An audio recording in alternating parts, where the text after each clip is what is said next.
मैंने लगाया है बैगन का 10,000 पौधा और टारगेट है 20 लाख रुपए। यानी मुझे एक पौधे से चाहिए मात्र 200 रुपए। क्यों भाई, 200 रुपए कमा के दोगे? जब ये बात मैंने अपने दोस्तों को बताई तो उन्होंने कहा कुछ भी माना ये काम आसान नहीं है। इस काम को पूरा करने के लिए हमें एक प्लांट से लगभग 10 किलो बैगन चाहिए। तेरा बाप यहाँ छोड़कर गया था कि तेरी माँ? और अगर एक पौधे से 10 किलो बैगन निकाल भी लिया फिर भी मार्केट में रेट का क्या भरोसा। तो साला ये दुख का खत्म नहीं होता बे। आज की फार्मिंग एक बिजनेस है, एक स्टार्टअप है। इसे अगर नॉर्मल धंधे की तरह किया तो नुकसान होगा। जब तक हम किसान एक बिजनेसमैन की तरह नहीं सोचेंगे हमारा प्रॉफिट नहीं होगा। अच्छा, आज का वीडियो मैंने पूरे दिल से बनाया है। इस वीडियो में मैं आपको बताऊंगा कि कैसे मैं 3 एकड़ में बैगन की खेती प्लानिंग कर रहा हूं और मेरा प्रॉफिट पाने का स्ट्रेटेजी क्या होने वाला है। तो बने रहिए इस वीडियो के साथ। और अगर आपने नेक्स्ट जन किसान के यूट्यूब चैनल को अभी तक सब्सक्राइब नहीं किया है तो सब्सक्राइब करें। तो करना। परेशान हो गए हम लोग 2.5 साल से। किसान भाइयों, जैसा कि आपको पता है कि जून से लेके अक्टूबर नवंबर तक सब्जियों के रेट आसमान छूते हैं। बस यही कारण था मेरा बैगन का खेती करना। पिछले साल मैंने मात्र 1.5 एकड़ में लगभग 15 लाख रुपए का रेवेन्यू किया था, जिसमें से भी मेरा आधा एकड़ खराब हो गया था। बैगन की ये जो वैरायटी है ये बहुत ही शानदार वैरायटी है। इस प्रोजेक्ट के लिए जो मैंने बजट डिसाइड किया है वो है 6 लाख रुपए और इस प्रोजेक्ट का ड्यूरेशन होने वाला है 7 महीने और टारगेट है 20 लाख रुपए।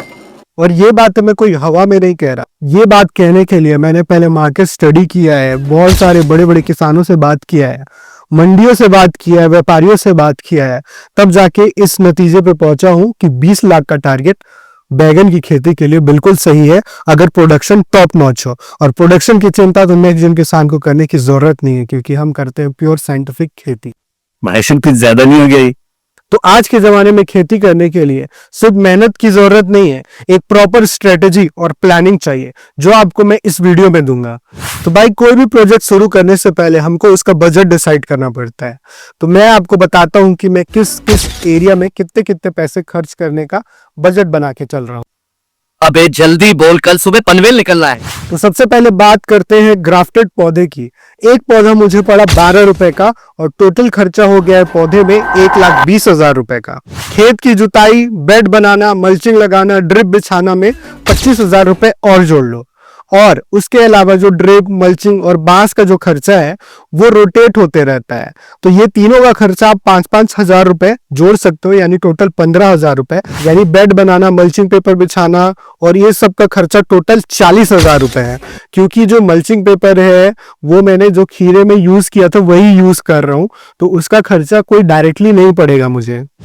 आप सोच रहे होंगे कि इतनी लंबी खेती आप पुराने मल्चिंग पेपर पे क्यों कर रहे हो? तो इसका जवाब है कि मौसम ने मुझे बेड बनाने का मौका ही नहीं दिया।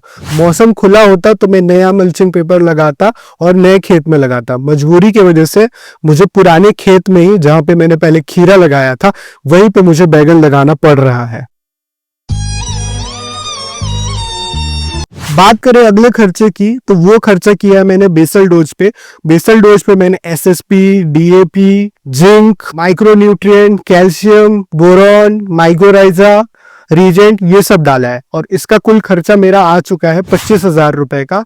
इसके अलावा पहले 15 दिन में हम 4 बार फर्टिगेशन दे चुके हैं, 2 बार इंसेक्टिसाइड चला चुके हैं और 2 बार फंजीसाइड चला चुके हैं। तो इस सब का टोटल खर्चा जो हो रहा है वो अराउंड हो रहा है 20,000 रुपए का, इंक्लूडिंग लेबर चार्जेस।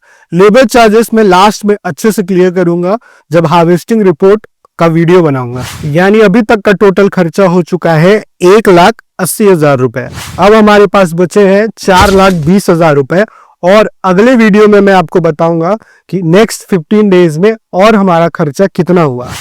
तो किसान भाइयों, मुझे देखकर आप भी बैगन की खेती चालू मत कर देना, क्योंकि बैगन की खेती करने से पहले आप पहले सोच लो कि इसमें कौन कौन से चैलेंजेस आ सकते हैं।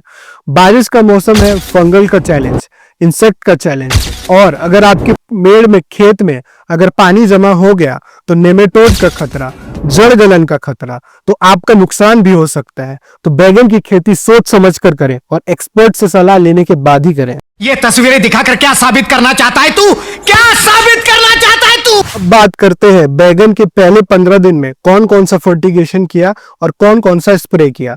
सबसे पहले अगर फर्टिगेशन की बात करें तो बैगन के प्लांट जब बेबी होते हैं यानी छोटे छोटे होते हैं, यानी जब बैगन के पौधे जड़ पकड़ते हैं, तो जो हम फर्स्ट ड्रिंचिंग करते हैं वो करते हैं ह्यूमिक एसिड और सीवीड एक्सट्रैक्ट। सीवीड एक्सट्रैक्ट मतलब समुद्री शैवाल, और इसका जो डोज होता है वो ऊपर दिख रहा होगा। तो पहला ड्रिंचिंग मैंने मात्र 5 दिनों बाद किया, लगाने के 5 दिन बाद मैंने पहला ड्रिंचिंग किया।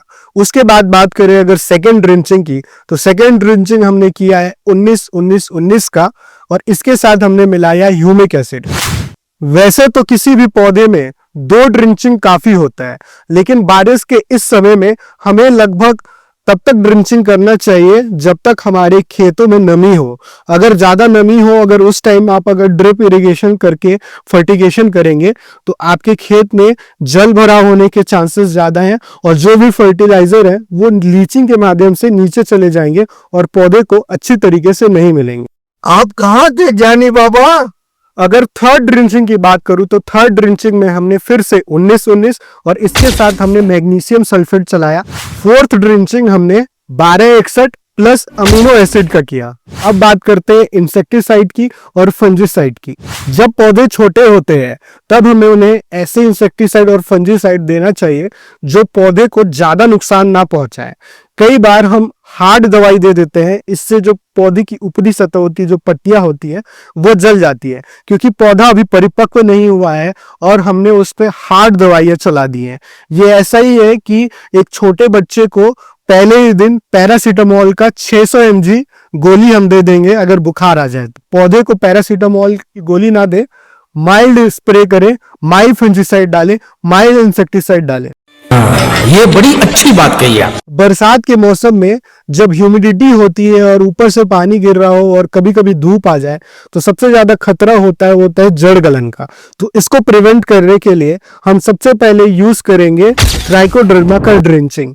ये आप सबसे पहला ड्रिंचिंग के रूप में ले सकते हो, और इसके साथ साथ इसका जो बड़ा भाई है स्यूडोमोनास, जो कि बैक्टीरिया को खत्म करने का काम करता है, इसका ड्रिंचिंग आप कर सकते हो। तो पहले 2 ड्रिंचिंग हमने जो किया वो पहला ड्रिंचिंग किया ट्राइकोडर्मा का, और दूसरा ड्रिंचिंग जो किया वो स्यूडोमोनास का किया।